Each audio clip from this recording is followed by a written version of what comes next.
Hi friends, welcome back to my channel cook with Soumi. இன்றைக்கி நம்ம கல்யாணம் விட்டு வத்த குழம்பு எப்படி டேஸ்ட்டாக சேர்த்து தான் பார்க்க போகிறோம். வாங்க இப்போ வீடியோக்குள்ளே போகலாம். நம்ம இப்போ குழம்புக்கு தேவையான பொருட்கள்லாம் பார்த்துக்கலாம். வத்தல் எடுத்து வச்சுருக்கேன். புளி ஒரு நெல்லிக்காய் சைஸ் அளவுக்கு ஊற வச்சுருக்கேன். கருவேப்பிலை, பூண்டு, சின்ன வெங்காயம், பெரிய வெங்காயம், 2 தக்காளி, பூண்டு நசுக்கி கொஞ்சம் வச்சுருக்கேன். அப்போ தான் நமக்கு குழம்புல ஃப்ளேவர் நல்லாயிருக்கும். இப்போ நம்ம வத்த குழம்பு பொடி ரெடி பண்ண போகிறோம். அதுக்கு பார்த்திங்கன்னா கடலைப்பருப்பு, துவரம்பருப்பு, சீரகம், மிளகு, அப்புறம் வத்தல், அப்புறம் வெந்தயம் எடுத்திருக்கேன். இப்போ இது எல்லாத்தையும் நம்ம ட்ரை ரோஸ்ட் பண்ணிக்கலாம். இப்போ நம்ம எடுத்து வச்சுருக்க மசாலா எல்லாத்தையும் ட்ரையாக ரோஸ்ட் பண்ணிக்கலாம். ரோஸ்ட் பண்ணி அந்த மசாலாவெலாம் அரைச்சிக்கலாம். நம்ம மசாலா எல்லாத்தையும் ட்ரையாக ரோஸ்ட் பண்ணிக்கலாம். நல்லா சிம்மில் வச்சுட்டு ரோஸ்ட் பண்ணுங்கள். அப்போ தான் இல்லைன்னா கரிஞ்சு போயிடும் மசாலா. இந்த மசாலா தூள் நீங்கள் ரெடி பண்ணி வச்சிட்டிங்கன்னா வத்த குழம்பு எப்போ வேணாலும் நம்ம பண்ணிக்கலாம். நம்ம கல்யாணத்தில் அதுக்கப்புறம் பார்த்திங்கன்னா ஹோட்டல்லாம் வத்தல் குழம்பு சாப்பிட்ருப்போம். ரொம்ப டேஸ்ட்டாக இருக்கும். அதே மாதிரி நம்ம வீட்லேயும் ட்ரை பண்ணலாம் ஃப்ரெண்ட்ஸ். பாருங்கள், இந்த மாதிரி இந்த பொடி மட்டும் அரைச்சி வச்சுக்கோங்க. அரைச்சி வச்சுட்டா நம்ம ஆசைப்படும் போதுனா நம்ம வத்த குழம்பு வீட்லேயே ஈஸியாக டேஸ்டியாக பண்ணலாம். ரொம்ப ஹெல்த்தியாகவும் இருக்கும். கண்டிப்பாக ட்ரை பண்ணி பாருங்கள். இப்போ இது எல்லாத்தையும் ஒரு பிளேட்டுக்கு மாற்றிடலாம் ஆஃப் பண்ணிவிட்டு. இது நல்லா ஆறட்டும். ஆறின பிறகு நம்ம அரைச்சி எடுத்துக்கலாம் மிக்சியில் போட்டு. நல்லா ஆறி வரணும். சூடாக அரைச்சிட்டிங்கன்னா டேஸ்ட் மாறிடும். இப்போ நல்லா ஆறிடுச்சு ஒரு 10 நிமிஷம். இப்போ நம்ம நல்லா அரைச்சி எடுத்துக்கலாம். இப்போ நான் அரைச்சிட்டு வரேன். இப்போ பாருங்கள், நல்லா நைஸாக அரைச்சாச்சு. இப்போ நமக்கு வத்த குழம்பு பொடி ரெடி ஆகிடுச்சு. இப்போ நம்ம குழம்பு தாளிக்க ஆரம்பிச்சிடலாம். இப்போ நல்லா அந்த பவுட்ரு எல்லாத்தையும் ட்ரான்ஸ்ஃபர் பண்ணிக்கிறேன் ஒரு பிளேட்டுக்கு. இப்போ நம்ம குழம்புக்கு தேவையான அளவுக்கு தக்காளியை அரைச்சி எடுத்துக்கலாம். இப்போ அதே ஜாரில் நான் தக்காளி சேர்த்துக்கிறேன். தக்காளி சேர்த்து தக்காளியை அரைச்சி எடுத்துக்கலாம்.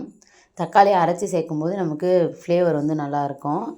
வத்த குழம்போட டெக்ஸ்சரும் நமக்கு சூப்பராக வரும். அதுக்காக தான் நம்ம அரைச்சி சேர்க்குறோம். பாருங்கள், கடாயை வச்சுட்டேன். இப்போ நான் நல்லெண்ணெய் யூஸ் பண்ணி தான் இன்றைக்கி குழம்பு வைக்க போகிறேன். இந்த மாதிரி குழம்பு ரெசிபீஸ்க்கெலாம் நல்லெண்ணெய், கடலெண்ணெய் நல்லாயிருக்கும் டேஸ்ட்டு. இன்றைக்கி நான் நல்லெண்ணெய் யூஸ் பண்ணியிருக்கேன். ஃபஸ்ட்டு நம்ம எண்ணெய் தேவையான அளவுக்கு ஊற்றிட்டு நம்ம வத்தலை வறுத்து எடுத்துக்கலாம். ஃபஸ்ட்டு நம்ம எண்ணெய் வத்தல் எடுத்துருக்கோமோ அந்த வத்தலை நல்லா வறுத்து எடுத்துக்கலாம். நல்லா வத்தல் பொரிஞ்சு வரணும். பாருங்கள், நல்லா பொரிஞ்சிடுச்சு. இப்போ வேறு ஒரு இதுக்கு நம்ம ட்ரான்ஸ்ஃபர் பண்ணிக்கலாம். நல்லா கலந்து விட்டுருங்க. நம்ம இந்த எண்ணெயில் பொரிக்கும் போது அதோடய ஃப்ளேவர்லாம் எண்ணெயில் இறங்கும். அதுக்கப்புறம் நம்ம குழம்பு வைக்கும்போது அதோடய ஃப்ளேவர் சூப்பராக இருக்கும். நமக்கு அந்த வத்தலோட ஃப்ளேவர் எல்லாத்துலேயும் இறங்கியிருக்கும். இப்போ நம்ம வேறு ஒரு பாத்திரத்துக்கு மாற்றிக்கலாம். நம்ம வத்தல் எல்லாத்தையும் வேறு ஒரு இதுக்கு மாற்றிடுறேன். வேறு ஒரு பாத்திரத்துக்கு மாற்றி எடுத்துகிட்டு நார்மலாக நம்ம குழம்பு தாளிக்க ஆரம்பிச்சிடலாம் ஃப்ரெண்ட்ஸ். பாருங்கள், இப்போ கடுகு, அதுக்கப்புறம் வெந்தயம் சேர்த்துருக்கேன். சேர்த்து நல்லா பொரிஞ்சதும் கருவேப்பிலை சேர்த்துக்கிறேன். கருவேப்பிலை பொரிஞ்சிடுச்சு. இப்போ நம்ம எடுத்து வச்சுருக்க வெங்காயம், முழுசாக வச்சுருக்க பூண்டு, தட்டி வச்சுருக்க பூண்டு எல்லாத்தையுமே சேர்த்துக்கலாம் ஒன்றா. சேர்த்து இது எல்லாத்தையும் நல்லா வதக்கி விட்டுருங்க. நல்லா வதங்கி வரணும். நல்லா வெங்காயம், பூண்டு எல்லாமே நல்லா பச்சை வாசனை போக சூப்பராக வதங்கி வரணும். அப்போ தான் நமக்கு குழம்பு நல்லா டேஸ்ட்டாக கிடைக்கும். எப்போவுமே இப்போ மஞ்சள் தூள் கொஞ்சமாக சேர்த்துக்கிறேன். நல்லா வதக்கி விட்டுருங்க. நம்ம இந்த வெங்காயம், தக்காளி எந்த அளவுக்கு வதக்குறோமோ அதுக்கேற்ற மாதிரி தான் நம்மளோட குழம்போட டேஸ்ட் கிடைக்கும் நமக்கு.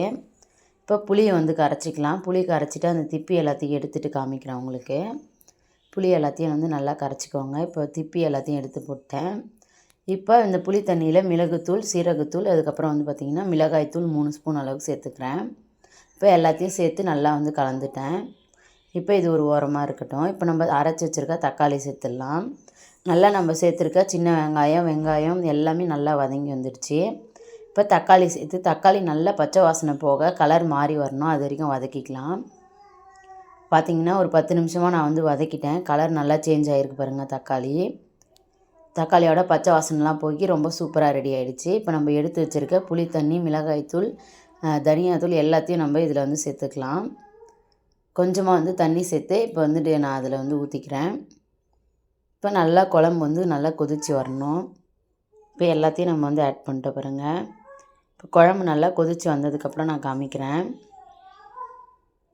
இப்போ எல்லாத்தையும் ஆட் பண்ணியாச்சு. பாருங்கள், குழம்பு கொதிக்க ஆரம்பிக்குது. நல்லா குழம்பு கொதித்து அந்த காய் எல்லாமே நல்லா வெந்து வரணும். அப்போ தான் நமக்கு குழம்போட டேஸ்ட்டும் டெக்ஸ்சரும் சூப்பராக இருக்கும். இப்போ பார்த்திங்கன்னா நல்லா வந்து கொதித்து வந்துடுச்சு. இப்போ நம்ம அரைச்சி வச்சுருக்க மசாலா தூள் வந்து சேர்த்துக்கலாம். சேர்த்துட்டு நல்லா வந்து கலந்து விட்டுருங்க. நல்லா அந்த இது உருண்டை உருண்டையாக வந்துடும். அதனால் நல்லா கலந்து விட்டுருங்க. நல்லா அந்த மசாலாவை நம்ம வந்து கலந்து விட்டாச்சு. இப்போ நம்ம வறுத்து வச்சுருக்க வத்தலையும் வந்து இந்த ஸ்டேஜில் சேர்த்துக்கலாம். இப்போ நம்ம சேர்த்துருக்க மசாலா வத்தல் எல்லாமே நல்லா ஊறி நல்லா வந்துட்டு வெந்து வரும். நல்ல ஒரு டெக்ஸ்சரோடு வரும். நல்லா வந்துட்டு எண்ணெய் பிரிஞ்சு வரணும் ஃப்ரெண்ட்ஸ். பாருங்கள், இப்போ நான் ஹை ஃப்ளேமில் வச்சுருக்கேன்.